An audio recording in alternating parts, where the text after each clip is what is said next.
విశాఖ గాజువాక విశాఖ ఉక్కు శంకుస్థాపన చేసిన రోజు భూములు ఇచ్చిన నిర్వాసితులకు చీకటి రోజు. నిర్వాసిత నాయకుడు పీతాని భాస్కర్ నేడు ఫౌండేషన్ డే సందర్భంగా నిర్వాసితులు బ్లాక్ దుస్తులు వేసుకుని స్మృత్యాంజలి వద్ద నిరసన.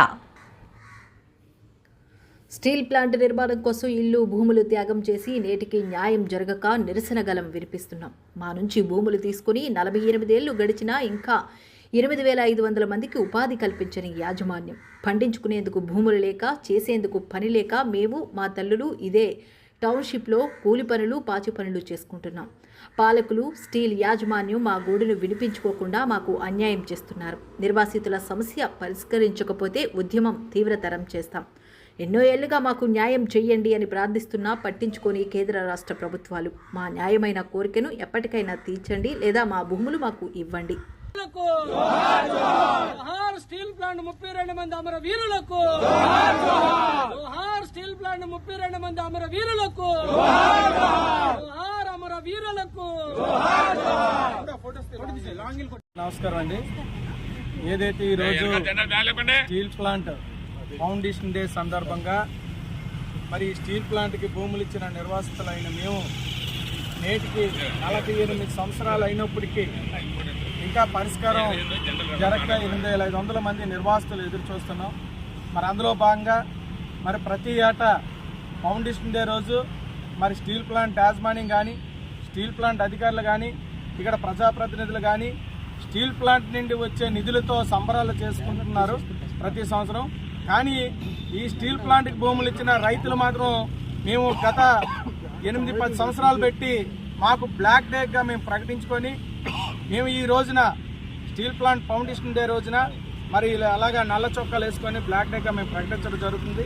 ఎందుకంటున్నాం అంటే ఈ యొక్క బ్లాక్ డేని మరి భూములు ఇచ్చిన నిర్వాసితులు ఎవరికి కూడా పరిష్కార మార్గం జరగలేదు కాబట్టి మరి అందరికీ కూడా నిర్వాసితులందరికీ సంపూర్ణమైన న్యాయం చేసే బాధ్యత మరి ప్రభుత్వాల మీద, యాజమాన్యం మీద ఉంది కాబట్టి మరి ఈ రోజుకి కూడా ఇంకా పరిష్కార మార్గం చేయలేదు కాబట్టి అందుకోసం మరి స్టీల్ ప్లాంట్ ఫౌండేషన్ డే రోజు మరి అది సంబరాల రోజు అయితే మా యొక్క నిర్వాసితులందరికీ చీకటి రోజుగా మేము ప్రకటించుకొని మరి కార్యక్రమంలో చేయడం జరుగుతుంది గత కొన్నేళ్ళుగా.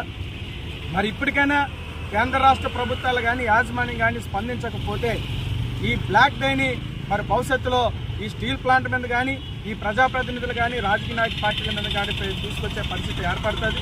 ఇప్పటికే మీరు చూస్తున్నారు, అనేక సభలు, ధర్నాలు వేలాది మంది నిర్వాసిత కుటుంబాలతో చేస్తున్నాం. కానీ ఇప్పటికీ మరి రాష్ట్ర ప్రభుత్వం కానీ, కేంద్ర ప్రభుత్వం నుండి కానీ మాట్లాడకపోవడం చాలా దారుణం. ఇప్పటికైనా కేంద్ర రాష్ట్ర ప్రభుత్వాలు కానీ స్పందించి నిర్వాసితులపై ఎప్పటి నుండి ఉన్నటువంటి నిర్వాస సమస్యలు కానీ పరిష్కరించకపోతే ఖచ్చితంగా దీన్ని పెద్ద ఎత్తున ఉద్యమంగా మార్చి కలవేస్తామని చెప్పి సందర్భంగా తెలియజేస్తూ ఈరోజు మేము ఫౌండేషన్ డే రోజు మా నిర్వాసితులందరూ కూడా చాలా చీకటి రోజు నిజంగా చెప్పాలంటే. భూములు ఇచ్చాం, ఇక్కడ ఫ్యాక్టరీ ఏర్పడింది, ఇక్కడ ఉన్న అధికారులు కానీ, ఉద్యోగస్తులు కానీ వాళ్ళందరూ కూడా సంతోషంగా ఉన్నారు.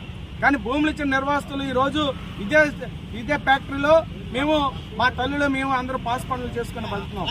అందుకోసం మేమేం చెప్తున్నాం అంటే ఇప్పటికైనా మమ్మల్ని అందరినీ గుర్తించి నిర్వాసితులందరికీ శాశ్వత పరిష్కారం చేసే చూడాలని, లేని పక్షంలో దీన్ని ప్రజా ఉద్యమంగా మార్చి నిర్వాసితులందరూ కూడా కుటుంబ సభ్యులతో దీన్ని పెద్ద ఎత్తున ఉద్యమంగా మార్చిన త్వరలోనే దీన్ని మేము ప్రకటిస్తామని చెప్పి సందర్భంగా తెలియజేస్తూ ఏదైతే ఫౌండేషన్ డే సందర్భంగా మేమందరం నిర్వాసితులందరినీ కూడా చీకటి రోజుగా గుర్తించి మేము ఈరోజు బ్లాక్ డే అనే కార్యక్రమం రూపొందించు, అలాగే ఈ ప్లాంట్కి 32 మంది ప్రాణత్యాగాలు చేశారు, వాళ్ళకి కూడా మేము శ్రద్ధాంజలి అర్పిస్తూ నివాళులు అర్పిస్తున్నాం. Thank you.